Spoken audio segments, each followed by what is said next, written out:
बताने जा रहा हूं उसका शीर्षक है, हम अपने जीवन में आश्चर्य कर्म का अनुभव कैसे कर सकते हैं।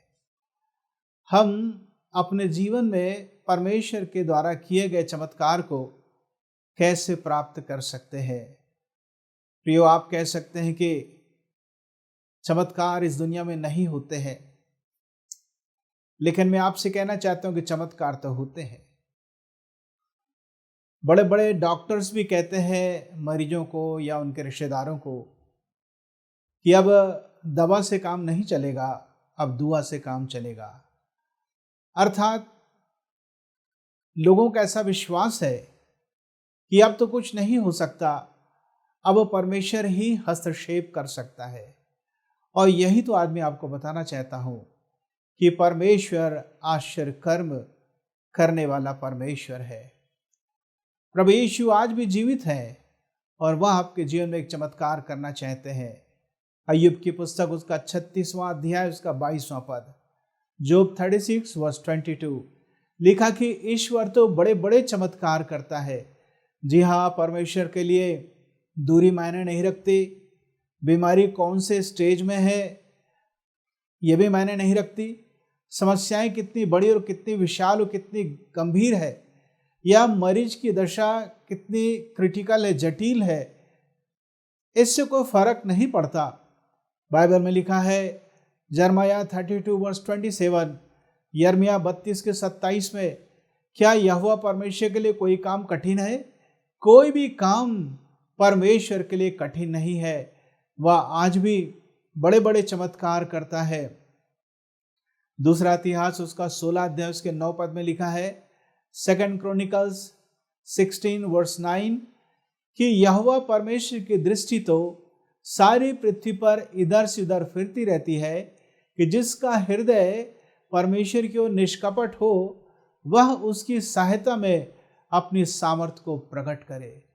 प्रियो, हर एक इंसान को, स्त्री पुरुष बच्चों को यहोवा परमेश्वर ने बनाया है और यहोवा परमेश्वर ही लोगों की सहायता कर सकता है, वह आश्चर्य कर्म कर सकता है।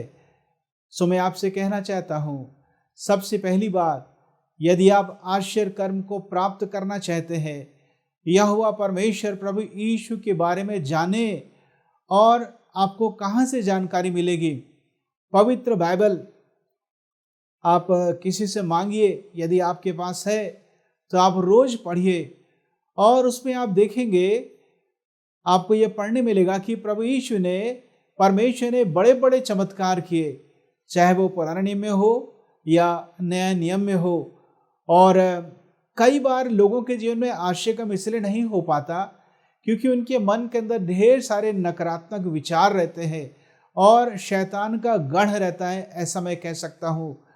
इसलिए लिखा है यूहन्ना 8:32 में, जॉन 8 वर्स 32 कि सत्य को जानोगे तो सत्य तुम्हें स्वतंत्र करेगा। इसलिए पवित्र शास्त्र को पढ़िए, बाइबल को पढ़िए और आप जानेंगे कि परमेश्वर कैसे आश्चर्य कर्म कर सकता है। इससे पहले कि हम किसी भी चीज को इस्तेमाल में लाना शुरू करें, हम उसके बारे में संपूर्ण जानकारी को प्राप्त करते हैं।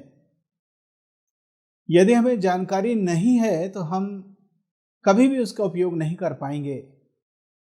प्रियो, जब तक हम परमेश्वर के बारे में नहीं जानेंगे, परमेश्वर को व्यक्तिगत तौर से नहीं जानेंगे, हम कैसे आश्चर्य कर्म की अपेक्षा भी कर सकते हैं।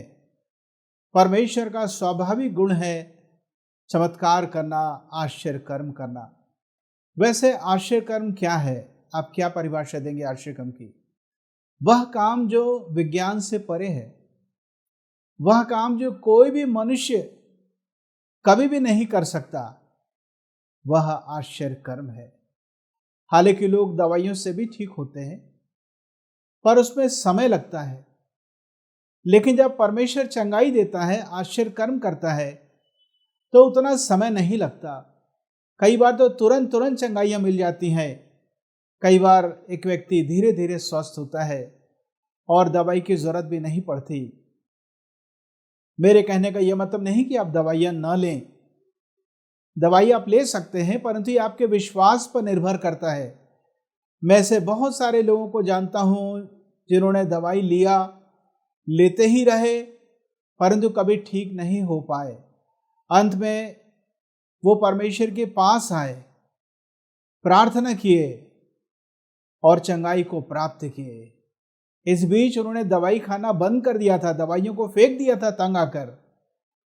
प्रियो, मैं कहना चाहता हूं, हम में से हर एक के जीवन में प्रत्येक दिन आश्चर्य कर्म की आवश्यकता है। सो मैंने आपको बताया, जब हम परमेश्वर के बारे में जानेंगे कि वह कैसे कैसे चमत्कार किए और आज भी चमत्कार कर सकते हैं, तो हम एक कदम आगे बढ़ते हैं। दूसरी बात, हम केवल दवाई खरीद के लाते नहीं हैं, दवाई पीते भी हैं, दवाई लगाते हैं, इंजेक्शन लेते हैं। कहने का मतलब, हम विश्वास करते हैं कि यह दवाई जो है इसी बीमारी को दूर करने के लिए बनाई गई है। हालांकि ना तो हम वैज्ञानिक का नाम जानते हैं, ना ही कभी हम इस दवाई को जांचने के लिए हम उनके लैब गए, प्रयोगशाला गए, परंतु हम विश्वास करते हैं। ऐसे ही परमेश्वर पर विश्वास करना है।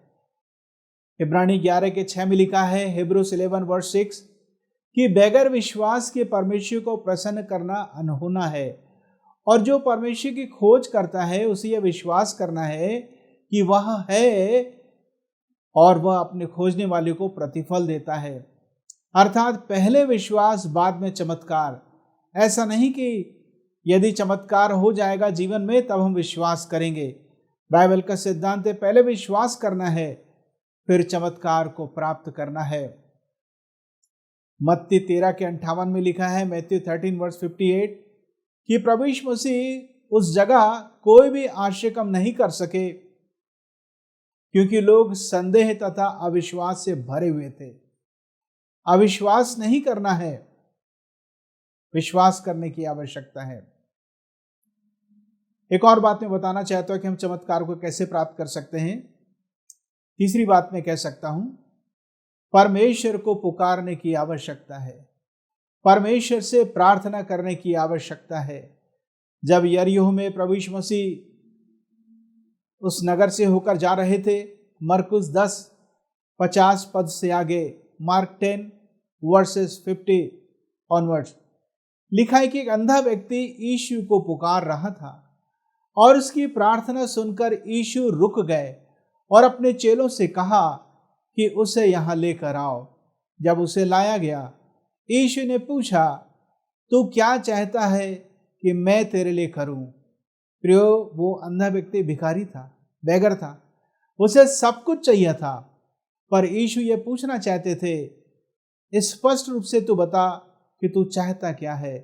काश कि वो कहता कि मैं चाहता हूँ न केवल मेरी आंखें खुल जाएं, परंतु आर्थिक रूप से मैं मजबूत होना चाहता हूँ, मेरा घर भी नहीं, मुझे एक घर भी चाहिए, मेरा जीवन भी बदल दीजिए।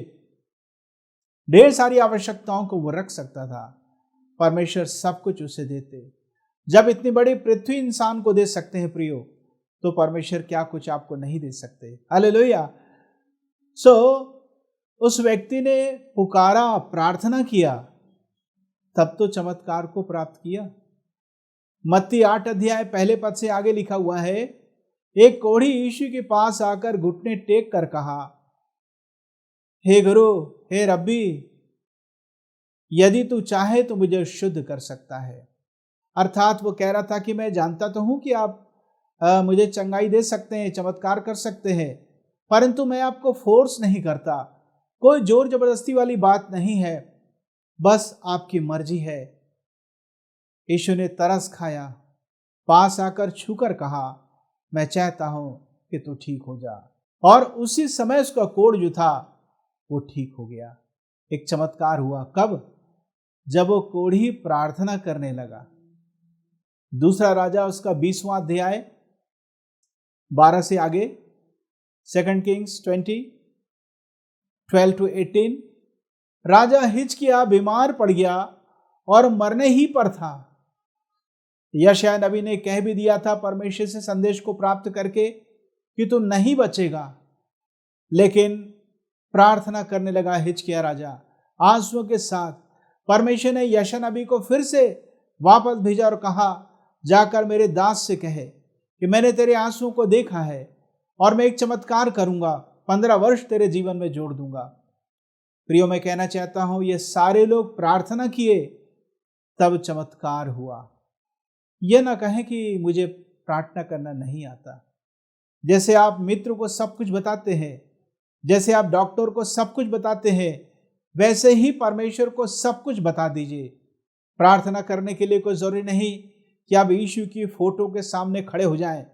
ऐसा नहीं, ऐसा भी नहीं कि आप क्रूस के सामने खड़े हो जाएं। आप कभी भी, कहीं भी, किसी भी स्थिति में आप प्रार्थना कर सकते हैं। प्रार्थना वास्तव में परमेश्वर से बातचीत करना है। सो परमेश्वर को पुकारें कि वह आपकी सहायता करे। एक और बात मैं कहना चाहता हूं, जब आप परमेश्वर के बारे में जाने, फिर परमेश्वर पर विश्वास किए, फिर परमेश्वर को पुकारे, चौथी बात लिखा है नीति वचन 28 के 13 में, प्रोवर्ब्स 28:13, कि वह जो अपने अपराध को छिपाता है उसके काम सफल नहीं हो पाते, परंतु जो पापों को मान लेता है और त्याग देता है उसके ऊपर दया की जाती है। चौथी बात, यदि आप चमत्कार को प्राप्त करना चाहते हैं, अपने जीवन को चेक करिए, अपने जीवन को जांचिए परमेश्वर के वचन के स्तर के अनुसार, और हर एक पापों की क्षमा परमेश्वर से मांग लीजिए और दूसरों को क्षमा कीजिए। यदि आपने दूसरों को क्षमा नहीं किया है, आपके जीवन में चमत्कार कैसे हो सकते हैं? यदि आपने दूसरों को क्षमा नहीं किया, प्रभु यीशु आपके पापों को भी क्षमा नहीं करेंगे। इसलिए जरूर से दूसरों को क्षमा करें और अपने सारे पापों की क्षमा प्रभु यीशु से मांग लें। यीशु के पास इतना अधिकार है कि वह आपके पापों को क्षमा कर सकता है। यीशु का लहू इतना ताकतवर है कि वह आपके सारे पापों को शुद्ध कर सकता है। पांचवी बात मैं आपको बताना चाहता हूं, जब आपने प्रार्थना किया, परमेश्वर को पुकारा, अपने सारे पापों का आपने मान लिया, आपको परमेश्वर की आवाज सुनने की आवश्यकता है। परमेश्वर अपने वचन के द्वारा आपसे बातचीत करता है। वैसे तो परमेश्वर के वचन में ढेर सारे प्रतिज्ञाएं हैं, प्रोमिसेस हैं, पर वो प्रोमिसेस, वो प्रतिज्ञाएं आपके लिए उस समय व्यक्तिगत तौर से बन जाती हैं जब परमेश्वर आपसे बातचीत करता है। मान लीजिए आपने किसी व्यक्ति के बारे में सुना कि कोई राजा है, कोई धनी व्यक्ति है जो हर एक लोगों की सहायता करता है और वह हमेशा भीड़ से घिरा रहता है। आप भी जा सकते हैं सहायता को प्राप्त करने के लिए, परंतु आपने पहले से बातचीत नहीं किया, पहले आपने पुकारा नहीं, उसने आपको समय नहीं दिया, उसने आपको कभी प्रतिज्ञा नहीं दी, तो आप परेशान हो जाएंगे। परंतु यदि आपने उससे कहा और उसने आपको प्रतिज्ञा दे दी है कि ठीक है, आज शाम को आ जाना, कल आ जाना, तय समय पर आ जाना, नियुक्त समय पे आ जाना, तो वो जरूर आपकी सहायता करेंगे, क्योंकि उन्होंने आपको प्रॉमिस किया है, प्रतिज्ञा किया है। प्रिय परमेश्वर बात करने वाला परमेश्वर है। बाइबल जो है अपने आप में बहुत ही अद्भुत किताब है। ये केवल पुस्तक नहीं, परंतु ये परमेश्वर का वचन है। हालांकि ये लिखित वचन है, लेकिन जब पवित्र आत्मा इन वचनों के द्वारा बातचीत करता है, तो यह परमेश्वर के द्वारा बोला गया वचन बन जाता है।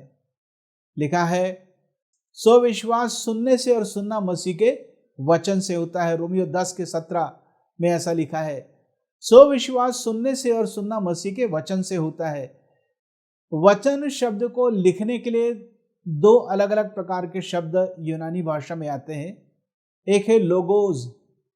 लोगोस मतलब लिखा हुआ वचन, जिससे आपको जानकारी मिल रही है। एक और वचन है RHEMA, रहमा। रहमा का मतलब होता है द स्पोकन वर्ड, परमेश्वर के द्वारा कहा गया वचन। केवल लिखित वचन से प्रतिज्ञाओं को लेकर हम दावा नहीं कर सकते कि मेरे साथ भी ऐसा आश्चर्य कर्म होना चाहिए। परमेश्वर यदि आपसे बातचीत करते हैं तब ही आश्चर्य कर्म होगा। सो उस समय तक प्रार्थना करें जब तक कि परमेश्वर की आवाज को आप सुन न लें, जब तक कि परमेश्वर व्यक्तिगत तौर से आपसे बातचीत न करे। अब यह अलग विषय है कि परमेश्वर की आवाज को हम सुनते कैसे हैं, परंतु मैं इतना कहना चाहता हूं, जब परमेश्वर आपसे बातचीत करेंगे, आप समझ जाएंगे कि परमेश्वर ही आपसे बातचीत कर रहे हैं। यूहन्ना 2 अध्याय उसके 7 पद में लिखा है, 1 पद से 11 पद के बीच में ऐसा लिखा है कि जब प्रभु यीशु मसीह और उनकी माता मरियम और चेले गलील के काना में गए, वहाँ एक विवाह था और ये सब वहाँ पर आमंत्रित थे। और ऐन मौके पर जो अंगूर का रस था, जो शरबत थी, जो रस था, वो खत्म हो गया।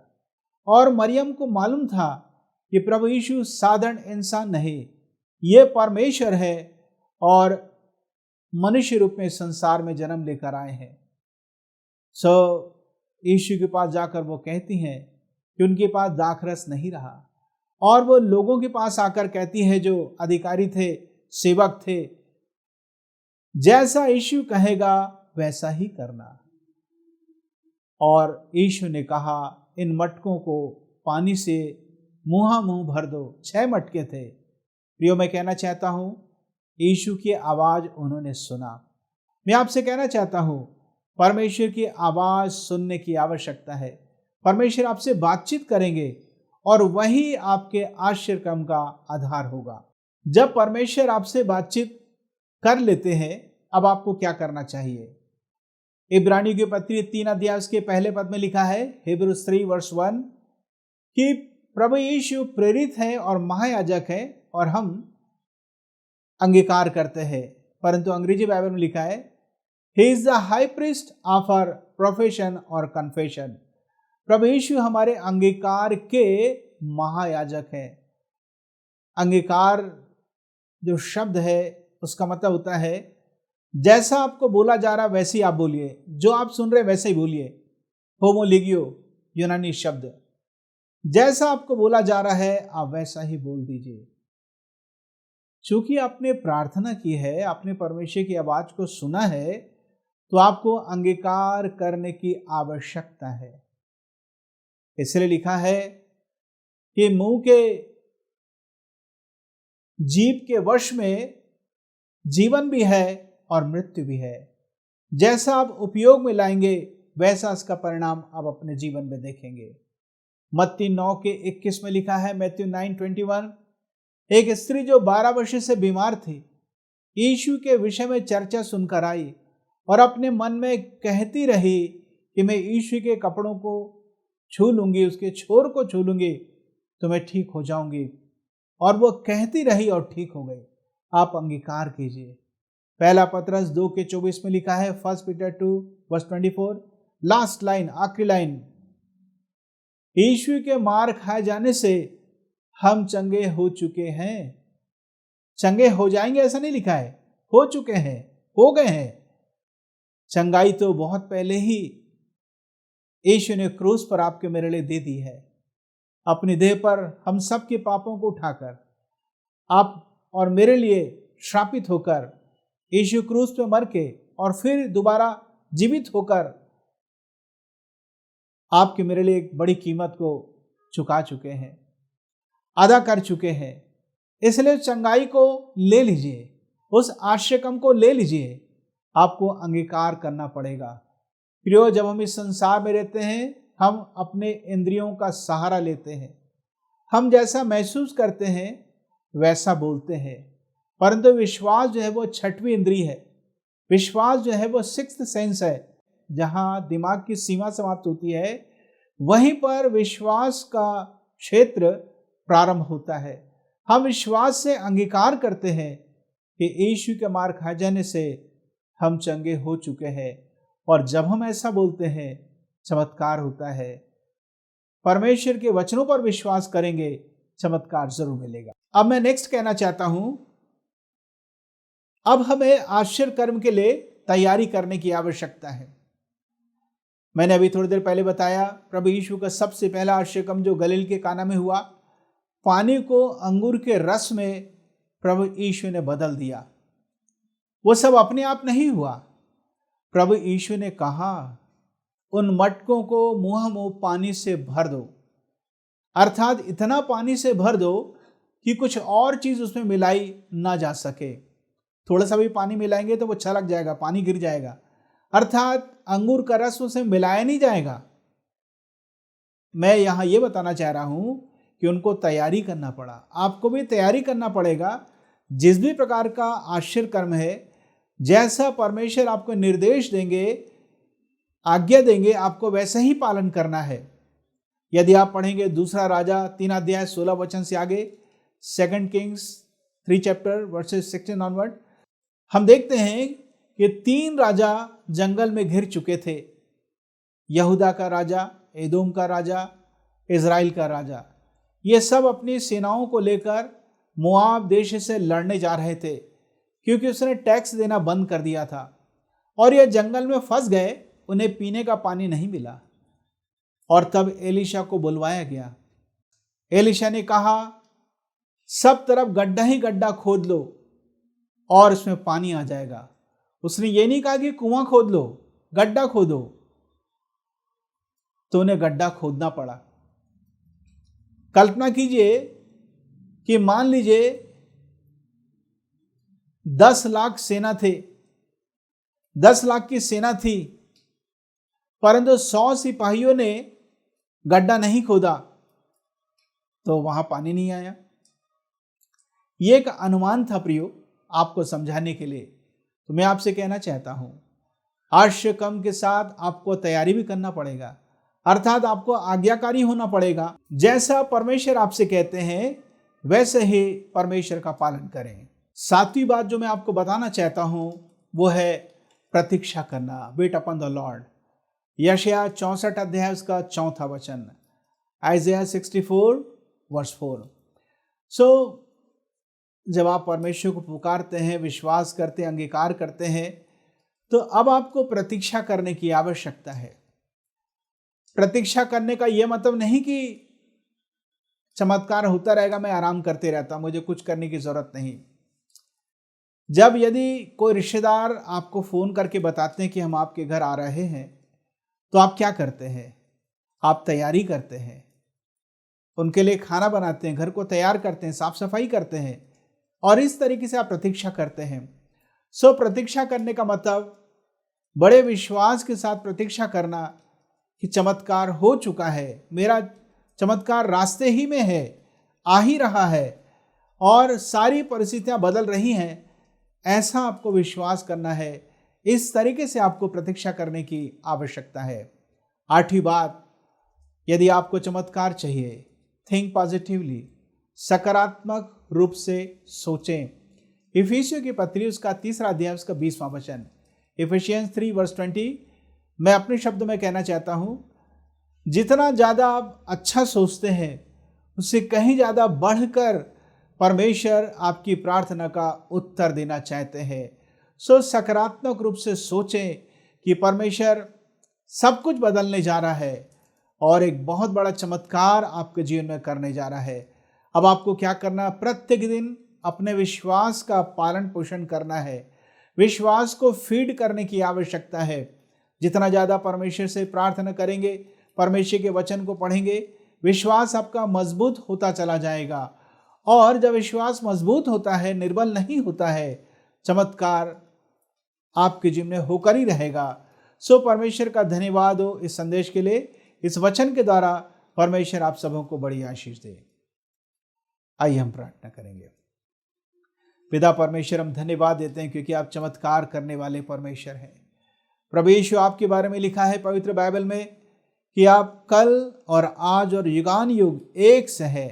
अर्थात जब आप 2000 साल पहले इस संसार में मनुष्य बन के आए, उस समय अपने असंख्य आश्चर्य कर्म किए, उसी प्रकार का आश्चर्य कर्म आज भी आप कर सकते हैं।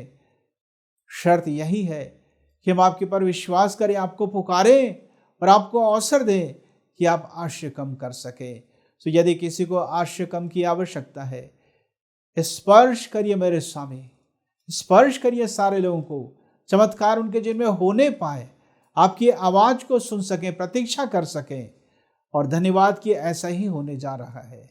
आने वाले दिनों में हम बड़ी बड़ी गवाही को सुनने जा रहे हैं। प्रभु यीशु के नाम से मांगता हूँ, सुनो ग्रहण कर। आमीन।